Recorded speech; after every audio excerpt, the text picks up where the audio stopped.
서울의 한 구석, 낡고 비좁은 골목들 사이에 자리 잡은 은천시장. 이곳은 새벽부터 밤늦게까지 사람들의 활기로 숨쉬는 공간이었다. 어묵 국물이 끓어오르며 만들어내는 구수한 김과 지글거리는 녹두전의 고소한 기름 냄새, 젓갈 가게에서 풍겨나오는 짭조름한 향기, 그리고 물건 값을 흥정하는 상인들과 손님들의 왁자지껄한 목소리가 뒤섞여 시장 특유의 생명력을 만들어내고 있었다.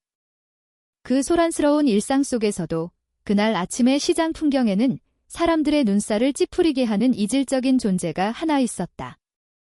헝클어지고 기름진 머리카락에 먼지투성이 얼굴을 한 어린 소녀였다. 소녀는 혼잣말을 중얼거리며 비틀비틀 걷고 있었다. 찢어진 티셔츠에 맨발 차림이었고 때때로 아무런 이유 없이 까르르 웃음을 터뜨렸다. 시장의 상인들은 이미 그녀의 존재에 익숙해져 있었다. 어디서 굴러 들어왔는지 모를 미친 애로 통했다. 어떤 이는 측은한 눈길을 보냈고 어떤 이는 노골적으로 불쾌감을 드러냈다. 아이고, 쯧쯧. 저렇게 젊고 예쁜 아이가 정신만 멀쩡했어도 채소 가게 아주머니가 옆가게 상인에게 속삭였다. 그러자 오이를 저울에 달던 친구가 퉁명스럽게 대꾸했다. 냅둬. 괜히 가까이 갔다간 돈 달라고 귀찮게 굴 거야. 상인들은 가끔 그녀에게 먹다 남은 음식을 던져주곤 했다. 딱딱하게 굳은 빵 조각이나 김 빠진 음료수 한 잔을 건네는 사람도 있었지만 대부분은 귀찮다는 듯 손을 내저으며 쫓아내기 일쑤였다. 사람들이 미친 애라고 부르는 그 소녀는 욕을 먹을 때마다 그저 고개를 숙이고 작게 웃을 뿐이었다. 하지만 그날은 평소와 달랐다. 시장에 경찰 순찰차가 들어선 것이다. 제복을 갖춰 입은 경찰 3명이 시장의 중앙통로로 걸어 들어왔다. 그 중에서도 유난히 키가 크고 덩치가 좋은 한 남자는 박태식 경사였다. 그는 상인들 사이에서 거칠고 오만한 경찰로 악명이 높았다. 말투는 험악했고 얼굴은 늘 무언가에 잔뜩 화가 난 듯 굳어 있었다. 그는 윽박지르는 것으로 문제를 해결하는 데 익숙했으며 때로는 물리적인 폭력을 사용하는 것도 서슴지 않았다. 다들 조심해. 박 경사 순찰 도네. 괜히 불법 노점상 문제로 꼬투리 잡히면 골치 아파져. 정육점 주인이 옆가게 동료에게 조용히 경고했다. 3명의 경찰은 무언가를 찾는 듯 시장을 두리번거렸다. 상인들은 모두 바쁜 척하며 고개를 숙였지만 그들의 눈은 경계심으로 가득 차 있었다. 바로 그때였다. 미친 소녀가 갑자기 시장 골목 한가운데로 뛰쳐나오다가 하마터면 박 경사와 부딪힐 뻔했다. 어이, 미친년아. 죽고 싶어. 박 경사가 우렁찬 목소리로 고함을 질렀다. 소녀는 광기 어린 눈으로 그를 쳐다보더니 이내 큰 소리로 웃기 시작했다. 그 웃음소리에 시장의 공기는 더욱 어색하게 얼어붙었다. 놀던 아이들은 걸음을 멈췄고 흥정하던 상인들은 입을 다물었다. 모든 시선이 두 사람에게로 향했다. 썩 꺼져. 경찰 업무 방해하지 말고. 박 경사가 다시 소리치며 소녀를 거칠게 밀쳤다. 하지만 소녀는 움직이지 않았다. 오히려 한 걸음 더 다가가 박 경사의 눈을 똑바로 쳐다보며 나지막하지만 또렷한 목소리로 말했다. 진짜 미친 건 아저씨 같은데? 그 한마디에 박 경사의 얼굴이 시뻘겋게 달아올랐다. 그는 이성을 잃고 소녀의 배를 군홧발로 걷어찼다. 소녀는 극 하는 소리와 함께 바닥으로 나뒹굴었다. 시장은 순간 정적에 휩싸였다. 모두가 그 광경에 경악했지만 누구 하나 감히 입을 열지 못했다. 박 경사 같은 경찰에게 대항하는 것이 얼마나 어리석은 일인지 모두가 잘 알고 있었기 때문이다. 소녀는 잠시 신음하더니 이내 또다시 기이한 웃음을 터뜨렸다. 마치 고통을 전혀 느끼지 못하는 사람처럼. 그녀는 천천히 몸을 일으켜 너덜너덜한 옷의 먼지를 털어내고는 알아들을 수 없는 말을 중얼거리며 다시 비틀비틀 걷기 시작했다. 됐습니다, 박 경사님. 그냥 놔두시죠. 정신 나간 애잖아요. 젊은 순경 하나가 그를 진정시키려 했다. 안 돼. 이런 것들 때문에 시장이 더러워지는 거야? 보호시설에 쳐넣든가 아예 길거리에서 치워버려야 한다고 박경사는 여전히 분이 풀리지 않은 듯 씩씩거렸다. 상인들은 다시 수군거리기 시작했다. 소녀를 안타까워하는 사람도 있었고 경찰의 오만함에 분노하는 사람도 있었다. 하지만 그들은 여전히 지켜볼 수밖에 없었다. 그러나 박경사도 시장 상인들도 알지 못하는 사실이 있었다. 그 미친 소녀는 결코 평범한 사람이 아니었다. 그녀는 국어라는 노숙자도 정말로 정신에 문제가 있는 사람도 아니었다. 그녀의 진짜 이름은 이유나. 비밀 작전에 투입된 고등학생 신분의 어린 정보원이었다. 그녀가 미친 사람 행세를 하는 것은 시장을 장악하고 일부 부패 경찰과 결탁한 조직폭력배의 네트워크를 감시하기 위한 위장이었다. 몇 주 전부터 유나는 경찰청 특별수사팀의 한 베테랑 수사관으로부터 임무를 받았다. 은천시장에서 벌어지는 상납금 갈취, 불법 물품 밀수, 그리고 그 외의 추악한 범죄들에 대한 정보를 수집하는 것이었다. 아직 앳된 얼굴과 작은 체구 덕분에 누구도 그녀를 의심하지 않을 것이라는 판단에서였다. 미친 소녀를 정보원으로 의심할 사람은 아무도 없었다. 그래서 유나는 매일 시장에 나와 혼잣말을 하고 비틀거리며 걷고 사람들이 던져주는 음식으로 끼니를 때우는 척했다. 그녀는 모든 것을 관찰하고 모든 대화를 엿들었으며 이 더러운 사업에 누가 연루되어 있는지를 기억 속에 새겼다. 그리고 밤이 되면 길가의 작은 분식집에 숨겨둔 비밀 노트를 통해 수사팀에 보고를 올렸다. 그날 아침 박경사에게 발길질을 당했을 때 유나는 오히려 중요한 목표물을 찾았다는 확신이 들었다. 저 오만한 경찰은 단순한 순찰을 하는 것이 아니었다. 시장의 폭력배들과 직접적인 연관이 있을 가능성이 매우 높았다. 자신을 향한 과도한 반응이 그 증거였다. 무언가 숨기는 것이 있는 자의 불안함. 배를 강타당한 고통이 여전히 남아있었지만 유나는 자신의 역할을 유지해야만 했다. 자신의 진짜 정체를 드러내서는 안 되었다. 단 한 번의 실수로 위장이 벗겨지는 순간 그녀의 목숨은 위험해질 터였다. 그 사건 이후 시장은 다시 일상으로 돌아갔다. 여전히 긴장된 분위기가 감돌았지만 박경사와 그의 동료들은 순찰을 계속했다. 유나는 멀리서 그들을 향한 의심의 눈초리를 거두지 않았다. 그녀는 자신에게만 들릴 듯한 목소리로 속삭였다. 조심해야 해. 저놈은 보통 경찰이 아니야. 시장 구석 낡은 간이 의자에 앉아 담배를 팔던 한 중년 남자가 이 모든 상황을 의문 가득한 표정으로 지켜보고 있었다. 그의 이름은 김 사장. 그는 평소에도 그 미친 소녀에게 담배 한 갭이나 따뜻한 커피 한 잔을 건네주곤 했다. 그가 보기에 소녀는 다른 정신 나간 사람들과는 뭔가 달랐다. 사람들을 관찰하는 방식, 주변 상황에 반응하는 눈빛이 온전히 이성을 잃은 사람의 것이라고 하기엔 너무나도 예리하고 정돈되어 있었다. 김 사장은 마음속으로 되뇌었다.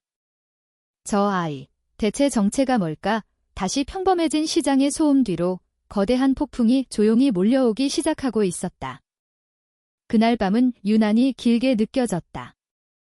유나는 동네의 낡은 순찰 초소에 몸을 숨긴 채 추위에 떨고 있었다. 숨은 가빴고 무릎은 진흙투성이었지만 녹음 기능이 켜진 작은 스마트폰을 쥔 손은 단단했다. 그것이 박태식과 그의 조직을 무너뜨릴 유일한 증거였다. 멀리서 오토바이 엔진 소리가 점점 가까워졌다. 손전등 불빛이 이리저리 어둠을 갈랐다. 자신을 찾는 폭력배들임을 유나는 직감했다. 오늘 밤 붙잡힌다면 모든 것이 끝이었다. 그때 갑자기 좁은 골목 쪽에서 김 사장의 모습이 나타났다. 노인은 조용히 다가와 속삭였다. 어서 날 따라와요. 여기 있으면 위험해. 유나는 망설일 틈도 없이 그의 뒤를 따랐다.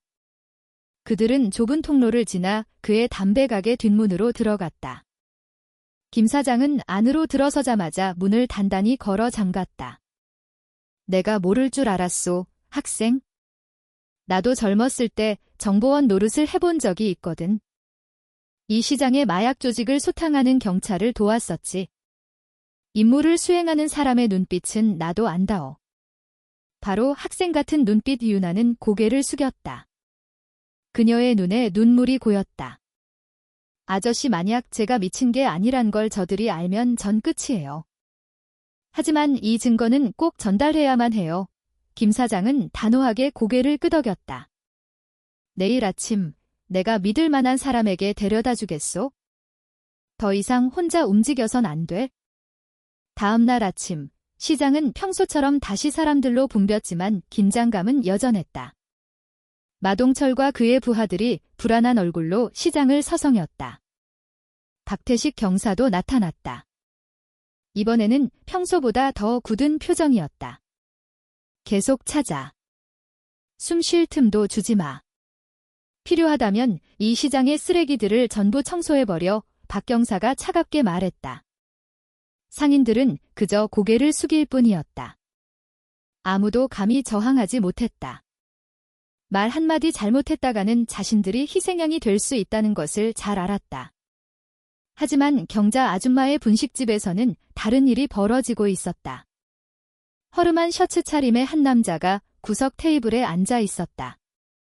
그는 평범한 상인처럼 보였지만 실은 잠복 중인 경찰청의 베테랑 수사관이었다. 유나는 김 사장의 손에 이끌려 그에게 다가갔다. 팀장님, 제가 녹음한 증거입니다. 유나는 떨리는 손으로 스마트폰을 건넸다. 수사관은 스마트폰을 켜고 영상을 확인했다. 창고 안에서 마동철에게서 봉투를 받는 박태식의 얼굴이 선명하게 찍혀 있었다. 그는 만족스러운 듯 고개를 끄덕였다. 아주 잘했어, 유나 양. 이건 아주 결정적인 증거야. 정말 큰일을 해냈어. 이제부턴 우리에게 맡겨. 해가 저물어갈 무렵 대규모 작전이 시작되었다. 경찰청 특별수사팀 소속 형사들이 평상복 차림으로 시장 곳곳에 흩어졌다. 그들은 손님, 인력거꾼, 심지어 노점상으로 위장했다. 유나와 김 사장은 안전을 위해 분식집 안에서 상황을 지켜봐야 했다. 태양이 서쪽으로 기울기 시작할 때쯤 지난번과 같은 화물 트럭이 다시 시장 뒤편 창고로 들어왔다. 마동철과 그의 부하들은 이미 준비를 마친 상태였다. 박태식도 현장에 있었다. 그는 오늘 밤 모든 것이 순조롭게 진행될 것이라 확신하는 얼굴이었다. 그러나 첫 번째 상자가 트럭에서 내려지는 순간 우렁찬 목소리가 어둠을 갈랐다. 경찰이다. 모두 움직이지 마. 사방에서 중무장한 특수기동대원들이 나타났다. 폭력배들은 공황에 빠졌고 몇몇은 도망치려 했지만 즉시 제압당했다. 마동철은 품에서 칼을 꺼내 저항하려 했지만 순식간에 바닥에 내동댕이 쳐졌다. 박태식은 경악했다. 그의 얼굴은 새하얗게 질렸지만 그는 여전히 빠져나갈 궁리를 했다. 당신들 사람 잘못 봤어. 나는 경찰이라고 그가 소리쳤다. 그러나 베테랑 수사관이 앞으로 나서며 스마트폰을 내밀었다. 화면에는 박태식의 목소리와 얼굴이 생생하게 담겨 있었다. 더 이상의 변명은 통하지 않았다.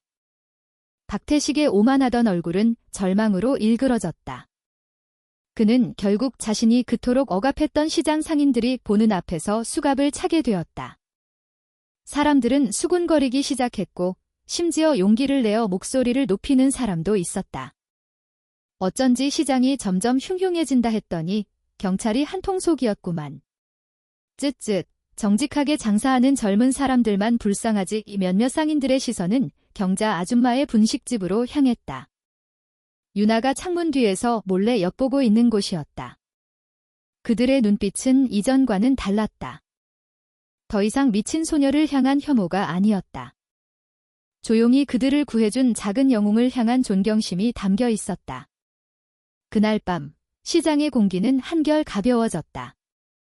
폭력배들은 모두 체포되었고 박태식과 그의 동료 2명도 본청으로 연행되었다. 불법 물품이 가득 실린 트럭은 압수되었다. 유나는 김 사장의 담배가게 앞 나무 의자에 앉아 있었다. 머리는 여전히 헝클어져 있었고 얼굴은 미친 소녀의 모습 그대로였지만 마음은 평온했다. 임무는 끝났다. 김 사장이 그녀의 어깨를 두드렸다. 아직 어린 나이에 이렇게 큰 위험을 감수하다니 정말 대단해. 기억하게. 누가 더 강한지가 중요한 게 아니라 누가 옳은지가 중요한 거야. 그래야 버틸 수 있는 거라네. 이유나는 고개를 숙였다. 자신도 모르게 눈물이 흘러내렸다. 감사합니다. 아저씨. 아저씨 도움이 아니었다면 전 아마 김 사장은 미소를 지었다. 됐네. 이제 학생 본래의 모습으로 돌아가. 너무 오랫동안 다른 사람으로 살지 말고. 계속 가면을 쓰고 살면 인생이 고달파져. 며칠 후 시장은 다시 평온을 되찾았다. 사람들은 여전히 그날의 체포 작전에 대해 이야기했지만 이제는 한결 편안한 마음으로 장사를 할 수 있게 되었다. 더 이상 불법적인 상납금 요구도 박태식의 오만한 눈초리도 없었다. 그리고 이유나. 그녀는 다시 평범한 여고생으로 돌아갔다. 친구들은 그녀의 순진한 얼굴 뒤에 시장에서 미친 소녀로 위장하며 부패 경찰과 폭력배에 맞섰던 과거가 숨겨져 있다는 사실을 전혀 알지 못했다. 오직 김 사장과 수사팀만이 그녀의 진짜 정체를 알고 있었다. 그리고 그들에게 유나의 용기는 단지 시장 하나를 구한 것이 아니었다. 이 나라에 아직 정의가 살아있다는 희망을 안겨준 것이었다. 이야기는 전형적인 한국의 정서로 마무리된다.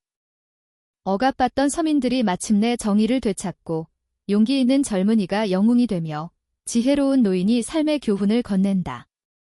부패 경찰의 오만함은 무너지고 시장은 다시 활기를 찾았으며 커다란 교훈이 남았다. 진실은 오래도록 감춰질 수는 있어도 영원히 묻힐 수는 없다는 것을. 해가 저물어 밤이 다가오자 은천시장은 조금씩 한산해졌다. 채소 가게 상인들은 이미 점심때쯤 좌판을 정리하고 돌아갔고 이제 남은 것은 밤늦게까지 문을 여는 식료품 가게와 분식집, 그리고 담배 가게들 뿐이었다. 귀뚜라미 소리가 들려오기 시작했고 그 소리 위로 길가에 모여 시간을 죽이는 젊은 폭력배들의 오토바이 배기음이 섞여들었다. 경자 아줌마가 운영하는 작은 분식집 구석에 유나가 앉아 있었다. 그녀는 머리를 극적이며 혼잣말을 중얼거리는 척했다. 지나가는 사람들은 그저 갈 곳 없는 미친 소녀가 잠시 자리를 차지하고 있다고 생각할 뿐이었다. 하지만 낡은 나무 테이블 아래에서 그녀의 손은 작은 메모지에 무언가를 빠르게 적고 있었다. 그 메모에는 상납금 갈취에 연루된 것으로 의심되는 상인, 폭력배, 그리고 경찰의 이름들이 담겨 있었다. 아줌마, 뜨거운 아메리카노 한 잔. 한 남자의 굵은 목소리가 정적을 깼다. 유나는 살짝 고개를 들었다. 무심한 척했지만 그녀의 눈은 경계심으로 번뜩였다. 남자는 평범한 손님이 아니었다.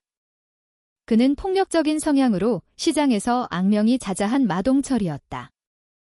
많은 영세 상인들이 매주 그에게 보호비 명목으로 돈을 뜯기고 있었다. 마동철은 자리에 앉아 뒤따라 들어온 다른 남자와 대화를 시작했다.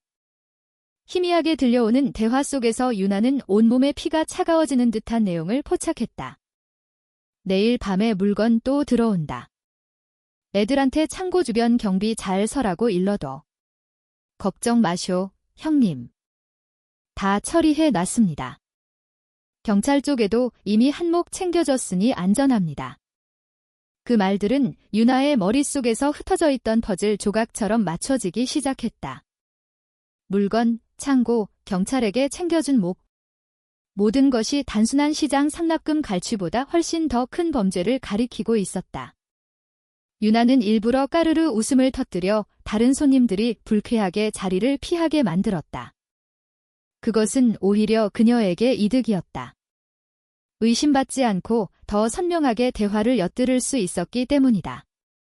마동철이 박 경사라는 호칭을 언급했을 때 유나는 그 오만한 경찰이 이 조직의 일원이라는 것을 더욱 확신하게 되었다. 그날 밤 손님들이 모두 떠난 후 유나는 메모지를 분식집 테이블 판자 틈새에 몰래 끼워 넣었다. 내일 아침 담배 행상인으로 위장한 수사팀 요원이 그것을 수거해 갈 것이었다. 그것이 그들의 비밀스러운 소통 방식이었다. 하지만 윤아가 모르는 것이 있었다. 오늘 아침의 소동 이후 박태식 경사가 남몰래 그녀를 주시하고 있었다는 사실을. 박 경사에게 그 미친 소녀는 어딘가 이상하게 느껴졌다.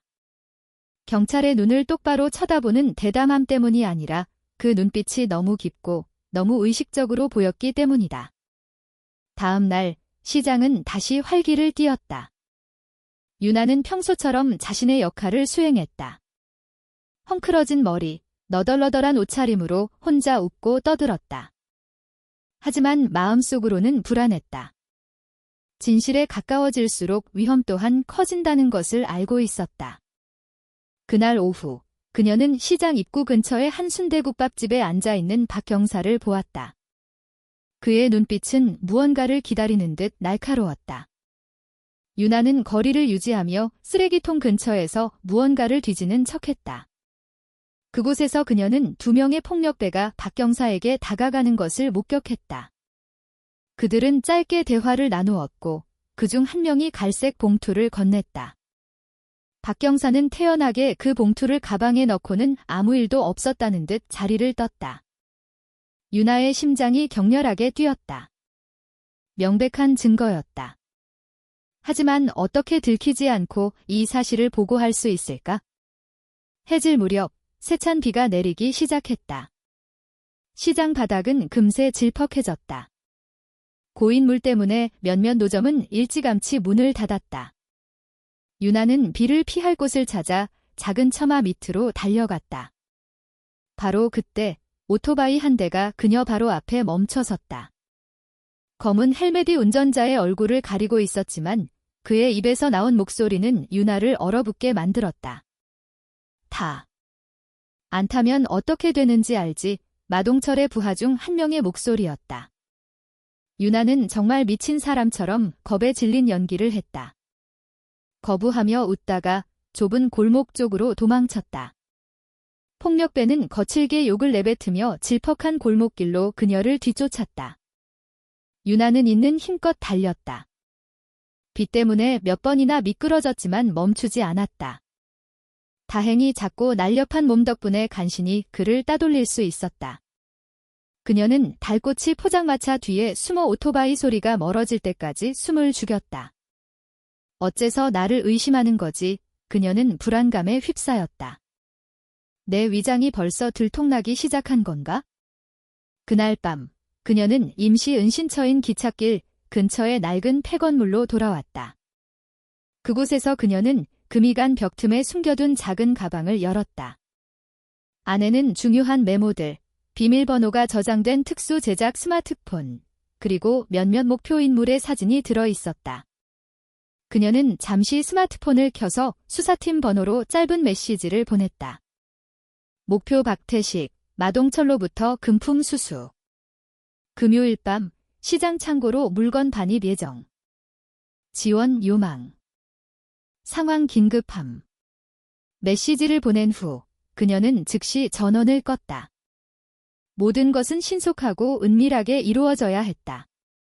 다음 날 시장의 분위기는 평소보다 더 긴장감이 흘렀다. 왠지 모르게 폭력배들이 더 많이 눈에 띄었다. 심지어 박 경사 자신도 다른 경찰 2명을 대동하고 다시 나타났다. 그의 행동 거지로 보아 무언가 혹은 누군가를 찾고 있는 것 같았다. 윤아는 시간이 얼마 남지 않았음을 깨달았다. 금요일 밤까지는 단 하루. 만약 창고에서의 물품 이동을 제대로 감시하지 못하면 이 대규모 작전은 실패하고 어둠의 조직은 계속해서 활개를 칠 것이다. 하지만 그녀를 소름 끼치게 만든 것은 박 경사의 눈빛이었다. 그는 시장 길을 지날 때마다 잠시 걸음을 멈추고 그녀를 쳐다보았다. 마치 그 미친 소녀가 단순한 길거리 방해꾼이 아니라는 것을 안다는 듯이.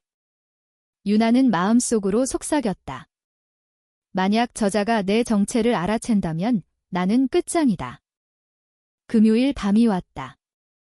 하늘은 별 하나 없이 어두웠고 얇은 구름 사이로 희미한 달빛만이 새어나왔다. 은천시장은 이미 텅 비어 있었다. 가게들은 굳게 닫혔고 귀뚜라미 소리가 공기를 지배했다. 그러나 그 고요함 뒤에서 은밀한 활동이 시작되고 있었다. 유나는 여전히 미친 소녀로 위장한 채 시장 주변을 비틀거리며 걸었다. 밖에서 보기에는 목적 없이 배회하는 노숙자일 뿐이었다. 하지만 헝클어진 머리카락 뒤에서 그녀의 귀와 눈은 날카롭게 작동하고 있었다. 그녀는 시장 뒤편에서 멈추는 트럭 엔진 소리를 따라갔다. 상인들이 거의 사용하지 않는 낡은 창고 근처였다. 어둠 속에서 그녀는 몇몇 폭력배들이 창고 문을 여는 것을 보았다. 커다란 트럭이 나무 상자들을 신속하게 내리고 있었다. 유나는 숨을 죽이고 구석에 쌓인 쌀가마니 더미 뒤에 웅크렸다. 서둘러. 들키면 안 돼. 오늘 밤 안에 끝내야 한다. 마동철이 지시하는 목소리가 들렸다. 유나는 틈새로 엿보았다. 상자들은 크고 무거웠으며 조심스럽게 옮겨지고 있었다. 한 상자 안에서 금속이 부딪히는 소리가 들렸다. 뱃속이 차갑게 식었다. 식료품도 평범한 물건도 아니었다. 이것은 분명 대규모 밀수였다. 얼마 지나지 않아 박 경사가 정복 차림이지만 계급장 없이 나타났다. 그는 작은 손전등을 들고 마동철에게 다가갔다. 문제없나? 박 경사가 짧게 물었다.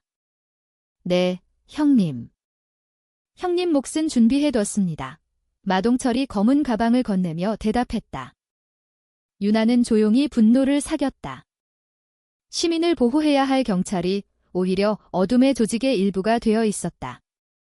그녀는 보고서만으로는 부족하다는 것을 알았다.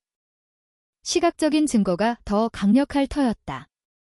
그녀는 조용히 옷 안주머니에서 특수 제작 스마트폰을 꺼냈다. 소리 없이 작은 카메라가 켜지며 쌀가마니 틈새로 그들의 만남을 녹화하기 시작했다. 그러나 행운이 항상 그녀 편은 아니었다.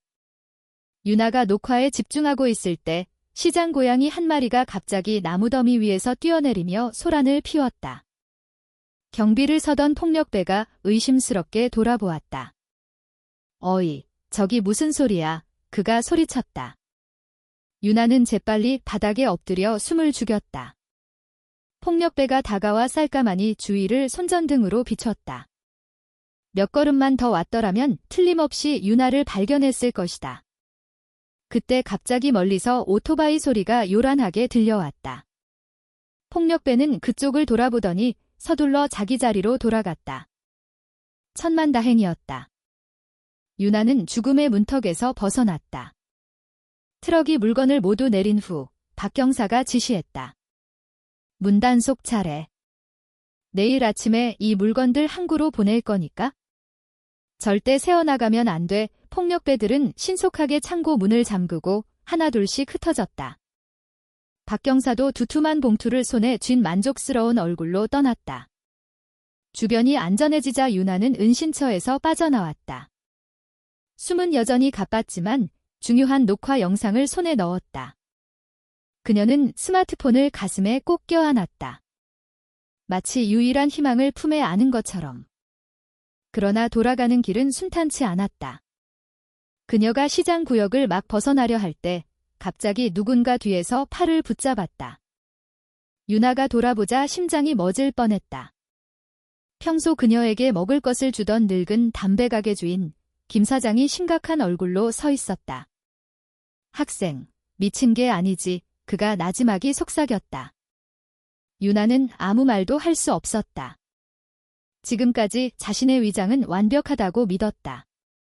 하지만 김 사장의 눈빛은 확신에 차 있었다. 진정하게. 난 적이 아니야? 자네가 위장 중인 거 알아. 자네 눈빛이 달라, 학생. 미친 사람은 절대 그런 눈빛을 가질 수 없어. 유나는 망설였지만 결국 작게 고개를 끄덕였다. 그녀는 그 노인의 눈에서 여러 번 진심을 보았었다. 그렇다면 조심하게.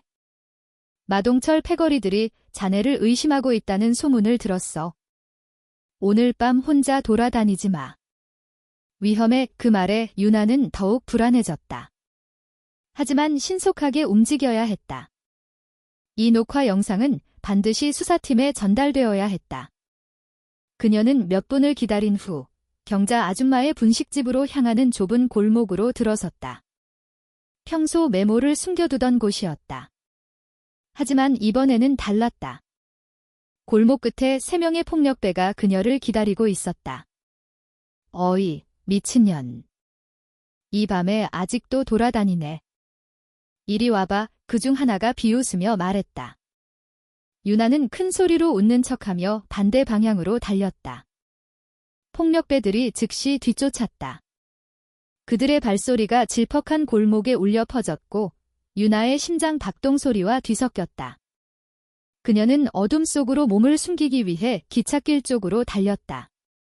하지만 한 명이 그녀의 앞을 가로막았다. 그녀는 덫에 걸렸다. 내가 말했지, 넌 미친 게 아니라고. 자, 이제 내 정체가 뭔지 보여주시지. 폭력배가 그녀의 팔을 잡으며 말했다. 유나는 저항했지만 힘으로는 상대가 되지 않았다. 절체절명의 순간 그녀는 옷주머니를 뒤져 항상 가지고 다니던 작은 물건, 호신용 최루액 스프레이를 꺼냈다. 한 번의 분사로 폭력배의 눈은 타는 듯한 고통에 휩싸였다. 그가 비명을 지르며 나뒹굴었다. 유나는 그 틈을 이용해 다시 어두운 선로를 따라 달아났다. 어디로 가야 할지 알 수 없었지만 한 가지는 확실했다. 그녀의 위장은 거의 다 드러났다. 그날 밤 유나는 텅 빈 순찰 초소에 숨어들었다. 숨은 턱까지 차올랐고 몸은 진흙투성이었지만 녹화 영상이 담긴 스마트폰은 손안에 온전히 있었다. 그녀는 잠시 화면을 쳐다보았다. 박태식과 마동철의 얼굴이 선명하게 녹화되어 있었다. 그들을 무너뜨릴 수 있는 증거였다. 그러나 그녀는 깨달았다. 오늘 밤부터 자신은 더 이상 시장에 미친 소녀가 아니었다. 쫓기는 사냥감이었다. 그리고 저 멀리 오토바이 불빛이 켜졌다. 몇몇 사람의 그림자가 순찰 초소를 향해